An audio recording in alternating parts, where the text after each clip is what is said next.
hello and welcome to an update on my wrist. If anybody's been following all the wrist fusion videos, you'll know what's been going on over the last few years with the wrist. Quick update, I'll bring you up to speed. The original injury was a motorcycle accident where I broke the wrist, and I had a couple of surgeries after breaking the wrist where they never quite got the position of the ulna correct, and I got to the point, I think I was 3 surgeries in after the original break, and they tried and they tried and they tried and they just couldn't get it right. So we decided to leave it, and I'd just try and get on with life. But over a period of years, the ulnar head destroyed the cartilage, and then all the pressure on the wrist then ended up on the radius side, which slowly destroyed the cartilage on that side of my wrist. So then it was getting so painful, I approached my GP, who then put me in touch with a hand surgeon, who decided we would try ulnar shortening to start with, see if we could take some of the pressure off the radius. So I went through that procedure. That actually made the wrist more unstable. So probably 12 months after that, I had my first wrist fusion, and at that point they removed the head off the ulnar bone.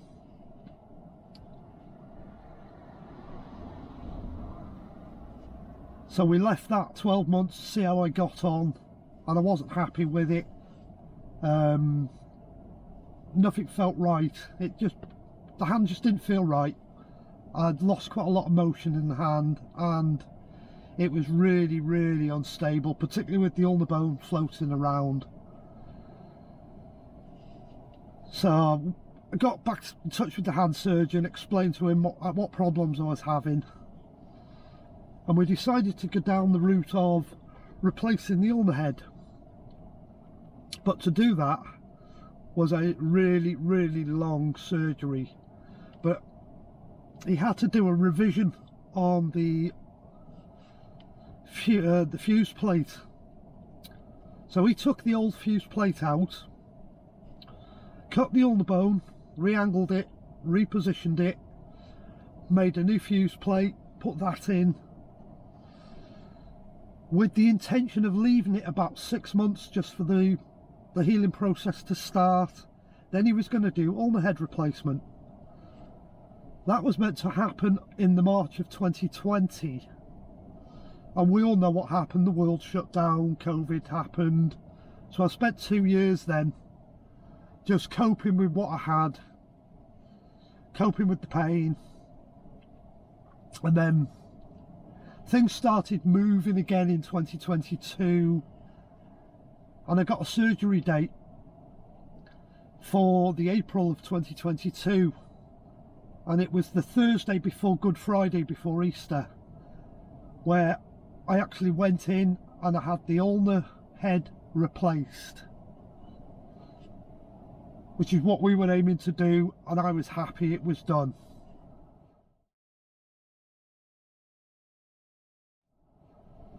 Two weeks after the surgery, they took all the dressings off, took all the stitches out, and I was quite surprised they never put another cast or another dressing on it. I then went off, and it was a load of physio then, and I was doing really well. I'd got rotation back in my wrist, I'd got some movement back in it, I'd got a good grip, and I was very close to thinking I need to start doing things again with it, doing some work and getting back into what I do for a living. And then one very unfortunate Friday night, got to see a friend, I went to see her new flat that she just moved into in a new block. Nice block of flats that have been built, or apartments as they call them. Buzz the intercom. She buzzes me in so I can get through the door. Grab the door. As I'm opening the door, very carefully with my hand that's just had the nail on the head in it, a young lady come barging through the door because I wasn't going quick enough. Give the door a shove. I'm still holding onto the door. I didn't let go of the door fast enough. I didn't react to the situation fast enough, and it shoved my hand, still connected to the door, straight into the windowsill on the brick wall of the building. There was a sickening crack and a crunch, followed by an absolute intense pain. All she said was, "I'm sorry, have I hurt you?" I went, "Yeah, that hurt."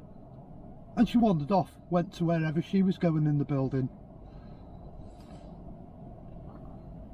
I passed it off at the time. I knew I'd hurt the wrist. I just thought, oh, it's had an impact injury. It's just hit the wrist where the joint was. Later in the night, the hand had swollen up, it had all bruised, and I was in a lot of pain. So I started taking painkillers. And I was thinking on the Saturday morning, because this happened on a Friday night, I've got to get myself to A&E. Then I remembered something my surgeon said to me. He says, if there's ever any problems with the hand after any of the surgeries, bypass A&E, get in touch with me straight away. Can't do that, obviously it's a weekend. So I get Saturday out the way, Sunday out the way. Monday his secretary doesn't work. Managed to get hold of her on the Tuesday morning, so we're now Friday night of the accident, Saturday, Sunday, Monday. I'm 4 days after the accident now. Been in pain for them 4 days. Explained to her what had happened. She says, leave it with me, I'll get in touch with him. And she got me an appointment for the following Tuesday. That's 7 days after I've spoken to her. So that's 8, 9, 10, 11 days after the incident. Saw him. He took one look at the hand, sent me down to Xray. Come back to clinic where he was, saw the X-ray.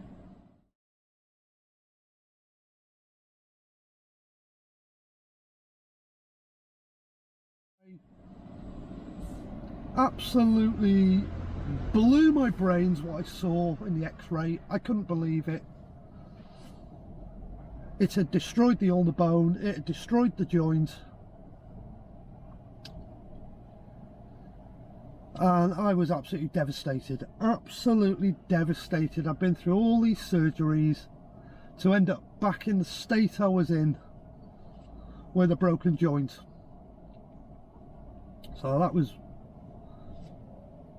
it. That was the end of that wrist joint. So we discussed a couple of options. He said maybe I can put another joint in with a longer spike further into the ulnar bone, but I need to get a scan of the wrist. So we arranged a scan. I never saw the results of the scan because surgeon was ill for a week or so. Then he went on holiday. On Thursday the 18th of August 2022, I went back into the hospital because I'd got another surgery. Saw him on the morning and he says, I've seen the scan, sorry I've not been able to see you, this might be a bit of a shock. So we went and sat down, had a chat, and he says, cannot do another joint. There is way too much damage after that injury in the hand. the ulnar bone is just not going to take another joint. So he says, all I can do for you is remove what's left of the joint and patch up the ulnar bone and somehow fasten the ulnar bone to the radius, and we'll just have to go from there, he says. So I had the surgery on Thursday, was only in for the day, went down to surgery at 9 o'clock, back on the ward for 12:30.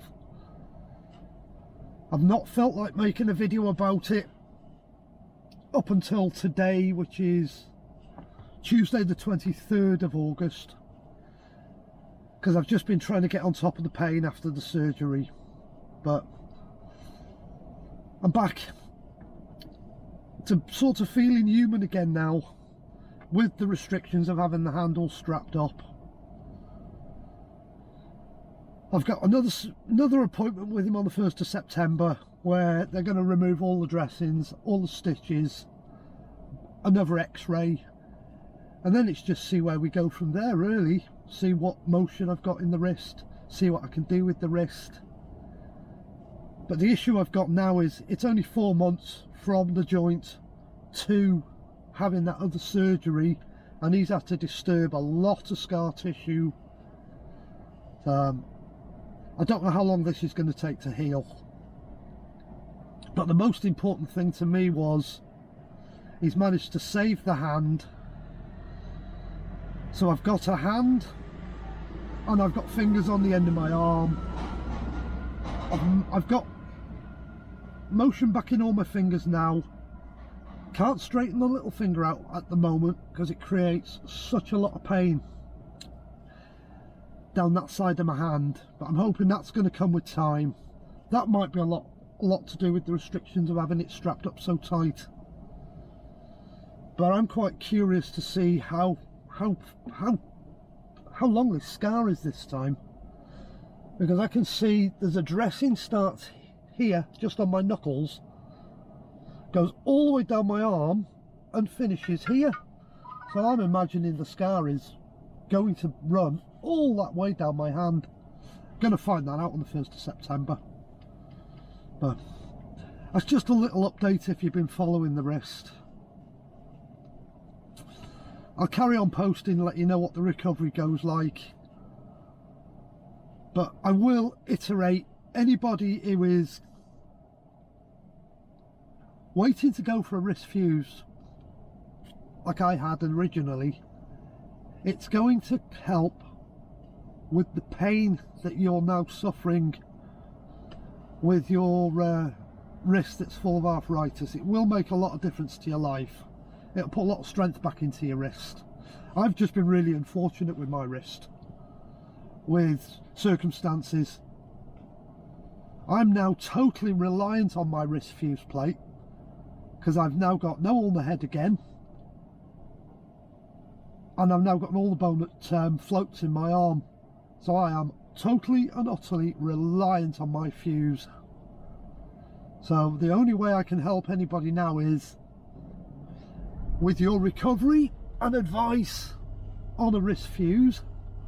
Hopefully you don't go through what I went through and have to have the ulnar head removed. Even if you do, because of your arthritis, don't worry about it. You will adapt. I had to, but I was very lucky that they could replace my ulnar head. Then very unfortunate they've had to take it all out again and put me back into the position I was before. But it's been part of the adventure with my wrist. It's been a massive learning curve for me, and from a lot of the comments I've had, it's helped an awful lot of people. So I hope the videos have been informative and helpful, and anybody that's going through it, you've got all the luck in the world I can send to you. Good luck with your recovery. Don't worry about the surgery, just go with the flow. Take things easy after the surgery, don't push it too hard, and take your time with your recovery. I can't say any more than that. Be careful after your recovery, take your time, be careful, and you'll be okay. You'll be set up.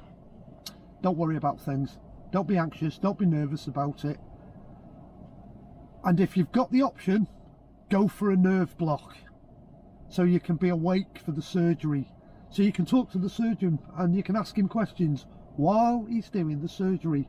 It's a really nice experience, and you can interact with all the staff in the theatre. I've had some really good conversations whilst I've been in theatre, particularly this one where they took it out. The anaesthetist who was looking after me, he was into Formula 1 and motorsport. I'm massively into motorsport, so I spent the entire surgery talking with the anaesthetist about motorsport. And I was actually shocked when my surgeon says, right, you can go back to the ward now. And I'm like, hang on, I've only been here half an hour. I didn't realise how fast 2.5 hour surgery went, and how time can fly when you can keep yourself occupied. Plus, with the nerve block, you can go back to the ward, you can have a cup of coffee, a cup of tea, whatever your preference is, drink water, and have something to eat. That's not something I can do if I go on the general anaesthetic. I'm really ill for a couple of days after general, so if you get the opportunity, go nerve block. It's a really good experience. It's a really nice way to go through a surgery. Anyhow, once again, I've rattled on for too long as per normal. Enjoy the rest of your day. Thanks for watching the videos, it's really appreciated. I do read all your comments, and I do try and get back. If not in a comment, in a video. This video I was going to do anyhow when I felt like doing it, but I've had quite a few comments over the last couple of weeks about wrist fusion, people telling me they're going in for it, thanking me for making the videos and just taking a lot of questions out of their head. They're not so nervous about it now. That was the reason why I did all the videos. It's helped a lot of people. And that was the only reason for doing it, because I couldn't find any information hardly online about wrist fusion and the implications, the recovery process and everything afterwards. That was why I did it. I hope you appreciate why I've put the time in to do it. I've quite enjoyed doing it. I've just got to adapt now, figure out what I can do with the rest of my life and where we go from here. But anyway, thanks again. If you like the videos, please click like. It's appreciated, it helps. Please consider subscribing, because the channel's not just about my wrist fusion. It's about what I get up to with motorsport, my experiences, all the other things I get on with in life. It's just a blog channel really, and it's just so random. I get up to silly things with it. Just go rooting through some of the other videos, and you can see in the dates on the videos between one surgery and the next surgery what I've got up to in between it, and how hard I've been on my fused wrist and what I've used it for. You can do all sorts with it. Thank you very much for watching the video. Enjoy life. Good luck with your recoveries, good luck with your surgeries, and enjoy life. That's what it's all about. Goodbye.